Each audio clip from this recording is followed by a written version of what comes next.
Big Z Reviews. Thanksgiving is the newest film to actually get made from the random trailers they did in between the two Grindhouse movies, way back like over a decade ago, something like that. And it's good. They've all been pretty good. And now we just need was it Rob Zombie's Werewolf of the SSS and the Don't from Edgar Wright. I want to see Don't. I want to see Edgar Wright do Don't. I think he definitely showed his inclinations with, Shaun of the Dead, and with his newest movie he did. Edgar Wright's last film, was very horror themed, and so I want to see Don't. And Thanksgiving was this really fun, I think. I used to love this town. Until what happened that night. Tomorrow's Thanksgiving, and I'm tired of pretending like everything is normal and it's not. I want things to go back to normal, too. Show some enthusiasm. Thanksgiving is an institution here. So this was directed by Eli Roth. And, I was a big fan of his Hostel films, but I haven't liked a lot of the movies he's done ever since. He hasn't been great. But, so this is probably my favorite film of him since Hostel 2. And it's kind of cool getting back to his kind of horror roots. Like, it's definitely very pulpy, very Grindhouse-esque. Although, it's funny, this almost feels like a remake of an old 70s horror film. Like an early 2000s remake of a 1970s horror film. That's what this is. And, I love it. The basic story is just that, Neil Verlacki, she is the daughter of an off-brand of Walmart, the owner of a Walmart store that's not Walmart, whose mother died, and the new wife, paired by Karen Cliche, is a bit of a step monster, and she has the store opening on Thanksgiving night instead of on Black Friday, and there's a sale on toasters or some air fryers or some bullshit, and there's a riot caused by her friends they need to get a phone, and they let him in while everyone's waiting for like the 6 o'clock opening on Thanksgiving night. And it causes a huge riot, and the people are killed horribly. And it's funny that the scene starts, it's kind of like this fun, and then like shit it starts to go down, and you're like, oh, you're almost like, is this real? Like, how they do it is just so over the top and awesome and horrifying. Although like now it's kind of like the whole Black Friday thing has almost kind of ended. I don't know if with the pandemic, like stores just realize, why don't we just have the whole month of November be Black Friday? And it's, like almost every place was closed on Thanksgiving this year, I think, and it's open on Black Friday, and it's not as big of a deal. Like there aren't as many like doorbusters, but for the film, like it works, it's really fun and crazy. And then like the movie like kicks back in like a year after this horrible Black Friday massacre, and all of a sudden people start dying. People that were involved in the riots at the Walmart store, they start to being killed, and like there's the whole thing, a lot of whodunit. And I love the whodunit aspect of it.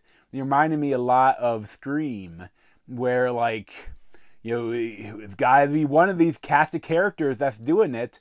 Who is it? Is it the girl's ex-boyfriend who like ghosted her after his arm was broken, and now he was a star pitcher, and now he lost his college contract and he's dropped out of school, and could he be it? Could it be the guy whose wife was murdered by a shopping cart? That was the general manager of the store. Could it be the sheriff? Could it be one of her other friends? Could it be, any of the characters that like lost people, or like could it be her current boyfriend who might have been friends with one of the security guards that was murdered, that was killed by a broken glass when they broke through the door. Like I kind of really like that. I think that like towards the end, I'm not going to spoil it, but I think they kind of missed out on doing even more of the whodunit aspect. At a certain point, I felt like there were, I don't know if like they changed the ending or the different ending, they did something else with it, because I feel like they were setting stuff up for, like, it's a slight spoiler, but just a spoiler for what it isn't. Like, but one thing Scream loves to do is having like where you thought it was one killer, but it's actually multiple killers. And I felt like they were setting that up because, especially towards the end, there's some scenes where like a person is being chased, and then they manage to escape, and they go into the next scene, and all of a sudden like they find someone there that turns out to be the killer, but it would be impossible for that person who had just been chasing her to somehow get that far ahead to then have something happen to, like, the time frame just does not work. And so I kept thinking, oh, and there's other stuff too, that like so much of the stuff going on throughout the movie, it would be really tough to do with one person. So I kept thinking there was going to be a reveal that there was like someone helping them or something, or like the killer was someone different before. Like it definitely feels odd. And I also think too that the other thing that was a little weird with the film, the stepmonster, Karen Cliché, gets Kathleen. Like, she gets there's some stuff there that I feel like they should have made her even worse.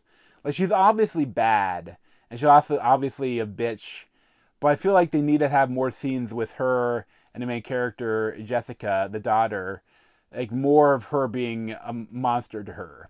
Because there's some Eli Roth shit that goes down.